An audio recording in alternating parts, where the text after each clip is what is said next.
Welcome back. Let's look at rule number 2. That is, remove constants. Let's see what I mean. I've written here the most ridiculous function ever.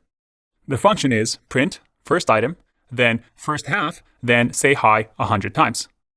Probably not the best named function ever, but as the name describes, all we're doing is we're going to console log the first item in the array, and then we're going to print the first half of the items. So I'm finding the middle index of the items. So I'm saying items.length divided by 2. And I use math.floor here in JavaScript as a way for us to make sure that we get a whole number.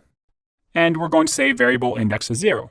I'm using a while loop here instead of a for loop. And I'm saying as long as middle index is greater than 0, I want you to console log the items. So that means console log the first half of the item. So if we had 10 items, I'm going to console log the first 5 items. And then I'm going to do another for loop and say I'm console logging hi 100 times. Pretty useless, I would say. Not a very useful function. What is the big O of this function? Well, looking over here, it's going to be big O of 1 over here. So we have 1 for just logging the first item. Then we have half of whatever the items is. So in our case is n divided by 2. Because even though we have a for loop or a while loop, we're only logging half the items every time. So we can just do n divided by 2. And then finally, we're doing a for loop. But again, this is a bit of a trick. We're not looping over the items array. We just have 100. No matter how big the items array is, this is going to be always 100. So I just say plus 100. It's another step. Because again, we're just adding each of the steps that we see here. So this is our big O for this function. But rule number 2 states we want to drop the constants. We simply are saying that we don't really care that this big O is actually n divided by 2 plus 101. Remember, in an interview, we only care about the things that we saw on the chart. Nothing specific like this. So this turns into 1. And this, even though it's divided by half, in the grand scheme of things, we only care about when it scales, when the inputs are getting larger and larger.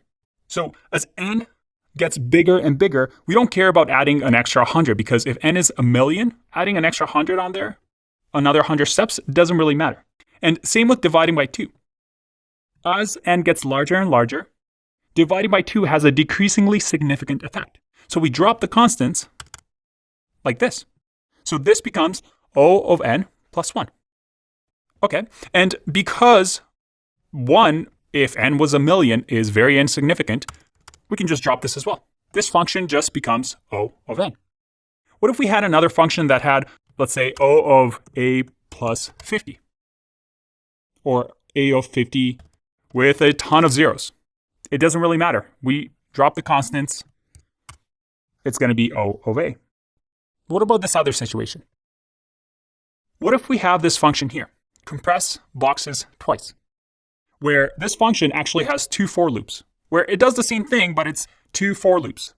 So we have O of n in this for loop, and then O of n in this for loop.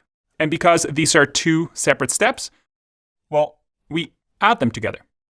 So it becomes O of n plus O of n equals O of 2n. But again, in an interview, this doesn't really matter because we drop the constants. And if we drop the constants, what does this function equate to? Well, it's just O of n.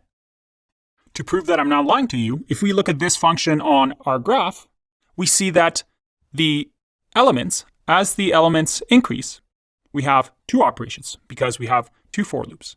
If we have 2 elements, in that case, we do 4 operations. If we have 3, then we do 1, 2, 3, 4, 5, 6.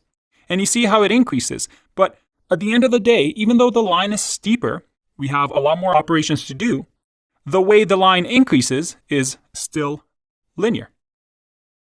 And that's the key here. With big O, we don't really care about how steep the line is. We care about how the line moves as our inputs increase. Makes our lives a whole lot simpler, doesn't it? So remember, drop the constants. You're never going to really see numbers in big O notation. Most likely the notations that we've seen in the past before on our graph. Usually these, and the only time you see numbers is when you have O of 1, O of n squared, or O of 2 to the power of n. Which we'll get to later, don't worry. I'll see you in the next video. Bye-bye.